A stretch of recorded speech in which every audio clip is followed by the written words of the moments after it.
Grab a cup of tea or listen as you go, ladies. This is your hour with Dr. Zoe, your life and relationship coach.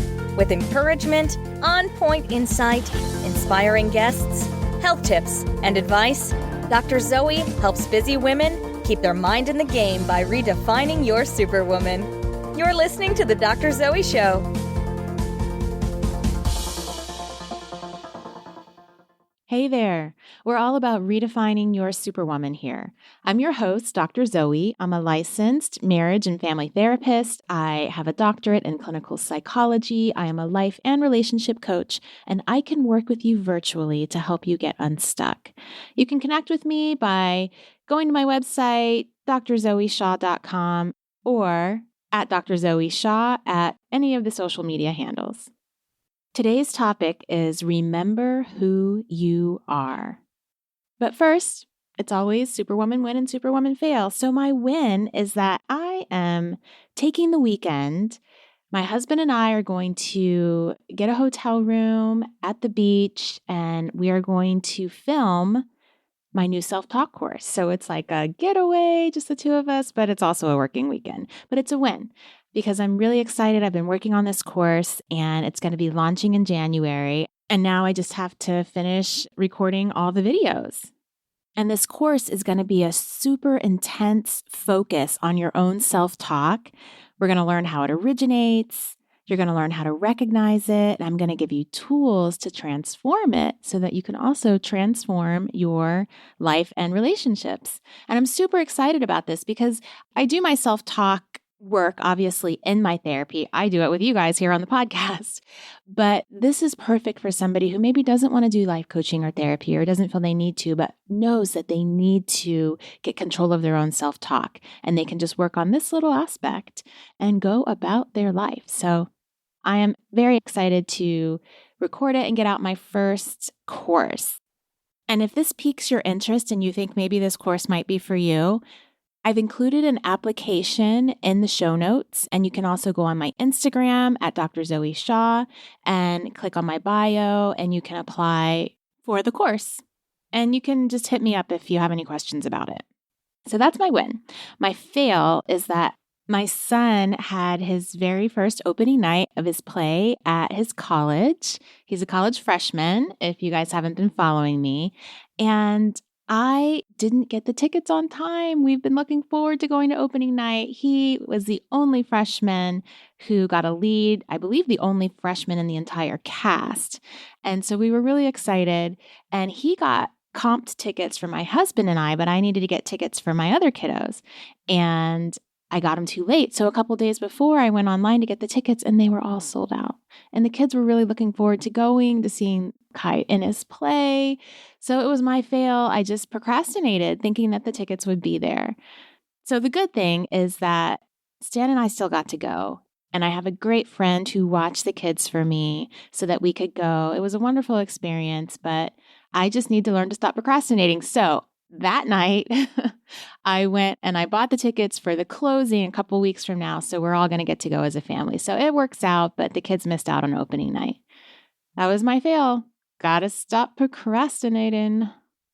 So on to the main deal. Woman, remember who you are. And this is actually a famous line from The Lion King. I don't remember who said it. Was it his father? Simba. Remember who you are. Yeah, I think it was James Earl Jones. But I could also be completely wrong about that. But back to the topic. Remember who you are. Have you ever had an instant realization that you've allowed yourself to turn into someone you don't want to be? Sometimes you can have a fleeting moment and it hits you really hard, but then you rationalize it or you're too busy to pay attention. But there's this gnawing knowledge that you don't know who you are anymore. You might have experienced that on a small or large scale because it's easy to get lost. It's easy to get frustrated and not be confident in who you are. Those negative gremlins in our head can pull us down and make us feel like we're not good enough. I know that there have been times in my life where I completely got lost. I woke up and I literally didn't even know who I was anymore because of all the busyness, because of all the things that were going on. I really lost track.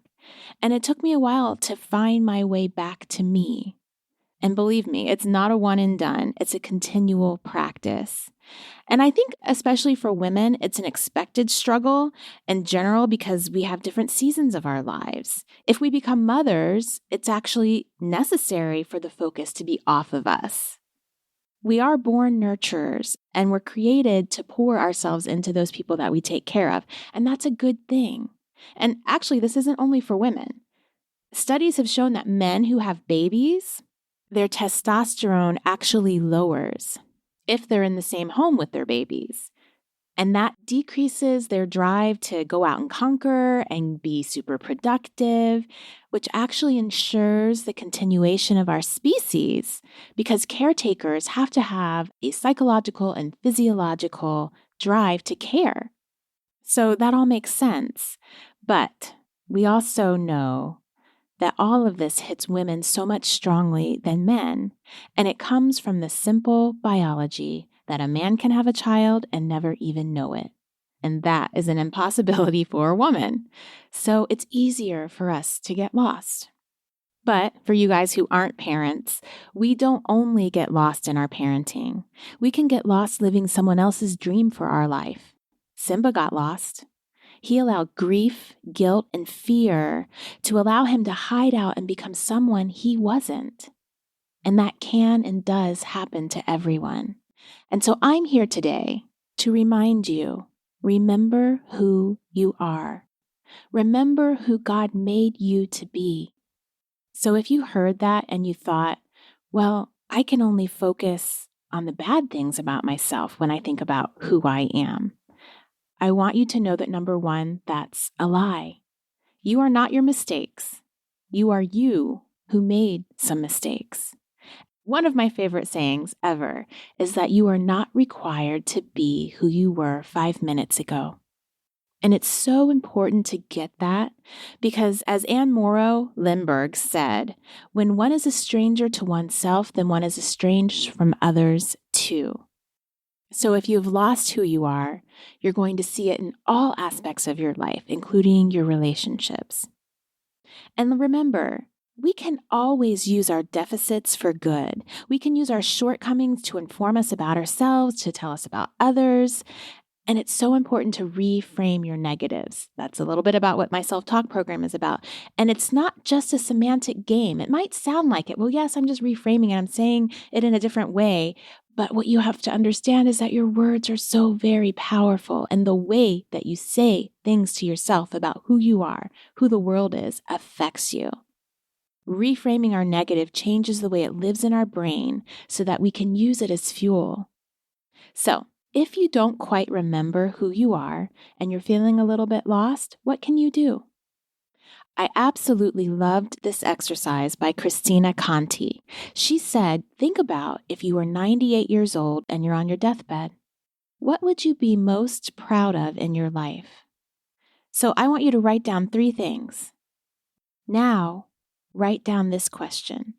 Is what you are doing and who you are on a daily basis lining up with what you want to be most proud of? And I have to admit, man, this challenges me on the daily because there's things I want, there's immediate gratification, and often some of those things conflict with who I want to be and how I want to show up in the world and what my priorities are. And it's okay if your ideal self doesn't always line up with your actual self today. But you have to remember your ideal self is still a part of who you are. You created your ideal self. Our drives and our deficits sometimes keep us from showing up daily as we are, just like it did for Simba. But he just needed to be reminded of who he is today, and I'm reminding you to remember who you are. There is a spark inside of you that knows exactly who you are. And you have occasional reminders of this, just like Simba did. It might be a dream or the smell of something familiar. It might be an unexpected glance of yourself in the mirror. It might be something you read. Maybe it's this podcast. So I want you to think back to when you were a teenager. That's sometimes when we are in our most idealistic self, which is good, which is why young people can create movements that change the world. Think about what you remembered your idealistic teenage self thought you would be. Now, what I want you to do is I want you to write down your non-negotiables about who you know yourself to be and what guidelines you want to live your life by. Next, it's super important that you drop people who don't support you living your best life. Now, this applies to people mainly outside of your family instead of inside, because cutting ties is not always the healthiest option with family. Sometimes it's about recognizing toxicity, putting up boundaries in your relationships, and distancing, but not necessarily cutting yourself off. Although Simba had to do this, although they also weren't his family, but they were kind of his new family, he had to leave his fun crew in order to walk in the greatness of who he was meant to be. There's this concept called group think. And it's really a sociological concept, but it's real and it's been studied and proven. And it's why sometimes someone who is acting in a mob is so much more dangerous than they would be if they were acting on their own. Groupthink is the practice of thinking or making decisions as a group in a way that discourages individual responsibility and also can discourage creativity. So you really just start to think all together as one. And Simba's group, really, if you have more than two people, you've got a group. Simba's group convinced him that Hakuna Matata was the way to live, not the purposeful, intentional, big life that he was destined to live, that life that was inside of him. And although he had fun with his group, there was still this internal stirring. And so if you've forgotten who you are, you're going to feel an internal stirring about it. There's something that you know is just not quite okay. But if making changes and trying to show up as yourself after a long period of not doing that feels overwhelming, then pick one small way that you can show up as yourself every day in your life. Build on that. Simba started his walk back to his pride without having made the transformation. He just started taking steps. The transformation to who he was, to getting back to who he was, happened after he committed himself to the journey. So just commit yourself to the journey of remembering who you are and start walking on that path. Don't make up stories about it. Don't allow your fear about whether you can really walk in yourself and all that you were meant to be, whether that's going to happen or not. Just start walking on that path and you will find yourself. Trust it. Write down this phrase and post it somewhere. Put your name, I'll say mine, Zoe. Remember who you are. So thank you for listening to the Dr. Zoe Show, Redefining Your Superwoman. New shows go up on Tuesdays. Please subscribe so you don't miss an episode. And also get on my mailing list. I send out reminders for my shows. I give some encouragement. You can do that by going to my website at www.drzoeshaw.com. And if you participated in the contest or knew about it, we got lots of questions for my Ask Dr. Zoe column, and I'm going to be getting back to answering some of those starting on my next episode. So have a super week, and I look forward to connecting with you guys on social media. You've been listening to The Dr. Zoe Show, Redefining Your Superwoman, with your host, Dr. Zoe Shaw. Don't forget to sign up for her monthly newsletters to get encouragement, tips, and skills for keeping your mind in the Superwoman game. Connect with her now at www.drzoeshaw.com. Tell your friends and subscribe to her podcast on iTunes. Join us next time for another edition of The Dr. Zoe Show.